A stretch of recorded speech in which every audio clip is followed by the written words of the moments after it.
భారతరత్న, ప్రపంచ మేధావి, బడుగు బలైన వర్గాల ఆశా కిరణం, ఆశా జ్యోతి, సబ్బండ కులాల ఆత్మగౌరవ ప్రతీక, తన కుటుంబం ఎన్నో ఆర్థికమైన ఇబ్బందులు పడ్డప్పటికీ కూడా ఈ భారత రాజ్యాంగమే రక్షణ కవచంలాగా ఈ దేశానికి అవసరమని రాజ్యాంగ రాసినటువంటి రాజ్యాంగ ప్రదాత డాక్టర్ బాబాసాహెబ్ అంబేద్కర్ జయంతి సందర్భంగా ఆయనకు ఘనమైన నివాళులు. బాబాసాహెబ్ అంబేద్కర్ ఒక కులానికో, మతానికో, ఒక వర్గానికో,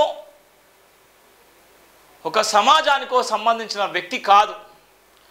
బాబాసాహెబ్ అంబేద్కర్ ఆలోచన విధానం, బాబాసాహెబ్ అంబేద్కర్ ఆలోచన స్ఫూర్తి ఈ రాజ్యాంగ రక్షణలో, రాజ్యాంగ భాగంలో, రాజ్యాంగ స్ఫూర్తితో రాజ్యాంగం రచించబడినటువంటి ప్రతి వర్డ్, ప్రతి ఒక్క అక్షరములో బాబాసాహెబ్ అంబేద్కర్ గారి ఆత్మ నిరంతరం ప్రజల మధ్యనే కనబడి ఉండేటువంటి ప్రయత్నం ఉంటుంది. ఇవాళ ఏ రంగంలో చూసుకున్నా, ఎక్కడ చూసుకున్నా, ఏ పరిస్థితిలో చూసుకున్నా బాబాసాహెబ్ అంబేద్కర్ గారి పేరు తలవకుండా ఈ సమాజం లేదు. బాబాసాహెబ్ అంబేద్కర్ గారు లేకుండా ఈ సమాజం లేదు. అలాంటి బాబాసాహెబ్ అంబేద్కర్ గారి జయంతి సందర్భంగా ఎన్నో బాధలు, ఎన్నో ఇబ్బందులు. ఇలా బాబాసాహెబ్ అంబేద్కర్ గారు ఎన్ని ఇబ్బందులు పడ్డారు, బాబాసాహెబ్ అంబేద్కర్ రాజ్యాంగ రాయడానికి ఎన్ని కష్టాలు పడ్డాడు, బాబాసాహెబ్ అంబేద్కర్ గారు ఆయన బాల్యంలో ఎన్ని వివక్షతకు గురైపోయాడు, బాబాసాహెబ్ అంబేద్కర్ గారు చదువును మధ్యలో ఆపేసే రామాబాయి అంబేద్కర్ గారు ఎన్ని కష్టాలు పడ్డారు, బాబాసాహెబ్ అంబేద్కర్ రాజ్యాంగం రాయడానికి కుల వివక్షత ఎలాంటి వెంటాడింది, ఆయనే బాల్యంలోనే స్కూలు విషయంలో స్కూలుకు పోయి చదువుకున్నటువంటి సందర్భంలో కూడా బాబాసాహెబ్ అంబేద్కర్ను కుల వివక్షత ఎంత భయంకరంగా వెంటాడింది. ఇవాళ బాబాసాహెబ్ అంబేద్కర్ ఏ పేబ్యాక్ సొసైటీ, బాబాసాహెబ్ అంబేద్కర్ ఏ రిజర్వేషన్ల కోసం బాబాసాహెబ్ అంబేద్కర్ గారిని ఓడించినటువంటి ఇవాళ నకిలీ అంబేద్కర్లు ఇవాళ ఎంత చలమాన అవుతున్నారు. ఇవాళ బాబాసాహెబ్ అంబేద్కర్ గారు ఆత్మ శాంతించాలంటే బాబాసాహెబ్ అంబేద్కర్ గారి ఆలోచన విధానం ఇది కాదు. బాబాసాహెబ్ అంబేద్కర్ గారు నిరంతరం ప్రజల గుండెల్లో నిలిచిపోవాలంటే, బాబాసాహెబ్ అంబేద్కర్ గారు మనకిచ్చినటువంటి రాజ్యాంగ ఫలాలు ప్రతి ఒక్కరికి అందాలంటే ప్రతి ఒక్కరు అంబేద్కర్ స్ఫూర్తితో ఉండవలసిన అవసరం ఉంది. బాబాసాహెబ్ అంబేద్కర్ రాజ్యాంగం చదవాల్సిన అవసరం ఉంది. బాబాసాహెబ్ అంబేద్కర్ రాజ్యాంగం ఈ దేశానికి, ప్రపంచానికి శరణం అని చెప్పే విధంగా ఉంది. బాబాసాహెబ్ అంబేద్కర్ గారు చేసిన త్యాగము ఈ ఒక్కరోజుకు జయంతిలో లేకపోతే వర్ధంతిలో జరుపుకుంటే కాదు. బాబాసాహెబ్ అంబేద్కర్ గారు 24 గంటలు 365 రోజులు జరుపుకున్నటువంటి పండగ ఈ జయంతి పండగ. ఆయన లేకపోతే ఈ సమాజం లేదు, ఆయన లేకపోతే రాజకీయ పార్టీలు, ఆయన లేకపోతే ఇవాళ మనం తినే తిండి లేదు, మనం కట్టుకునే బట్టలు లేవు. బాబాసాహెబ్ అంబేద్కర్ గారు ఒక్కరోజు మాత్రమే జయంతి చేసి జైభీం అంటాం, జెండాలు మోస్తాం తప్ప తర్వాత బాబాసాహెబ్ అంబేద్కర్ ఆలోచన విధానాన్ని మనం ఎక్కడ కూడా తీసుకెళ్ళాం. అందుకోసమే ప్రపంచ మేధావి అయిండు, బడుగు బలైన వర్గాల ఆశీకరణమైండు, సబ్బండ కులాల జాతి ఆరాధ్య దైవమైపోయిండు.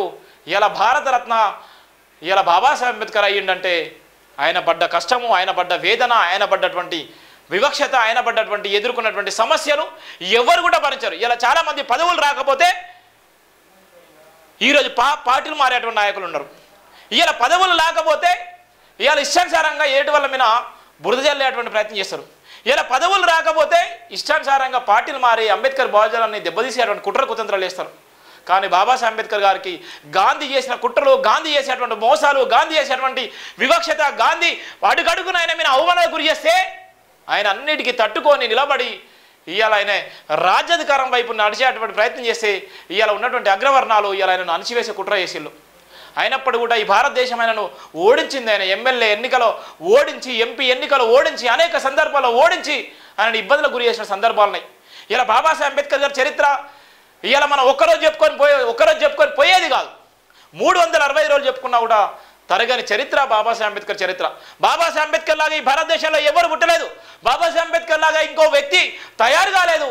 బాబాసాహెబ్ అంబేద్కర్ లాగా ఈ దేశంలో ఇంకో వ్యక్తి తయారు కాలంటే బాబాసాహెబ్ అంబేద్కర్ గారు ఎంత అడ్వాన్స్గా ఉన్నాడు, ఎంత గొప్పగా ఆలోచించండి, ఈ సమాజం కోసం ఎంత పరితపించండు, ఈ సమాజం పట్ల ఆయనకు ఉన్నటువంటి అంకిత భావం ఎంత భయంకరంగా ఉంది, ఈ సమాజం పట్ల ఆయనకు ఉన్నటువంటి ప్రేమ అభిమానాలు ఎంత గొప్పగా ఉన్నాయో ఇలా చెప్పాల్సిన అవసరం ఉంది. కానీ చాలా వరకు సోకాల్స్ ఇలా జైభీం అంటారు, జెండలు మోస్తారు, జైభీం అంటారు, జెండలు పక్కన పెడతారు, తర్వాత జైభీం అనే నినాదం కనపడుతుంది. జైభీం ఎందుకు అంటున్నారో అర్థం కాదు, అంబేద్కర్ జయంతులు ఎందుకు జరుపుతున్నారో అర్థం కాదు. కానీ చాలామంది అంబేద్కర్ మాత్రం ఓట్ బ్యాంక్ రాజకీయాలుగా మాత్రం వాడుకుంటున్నారు. ఇప్పటికైనా మేధావులారా, ఈ మతోన్మాద మేధావులు అంబేద్కర్ గారిని ఎప్పటికైనా అవమానపరుస్తూనే ఉంటారు.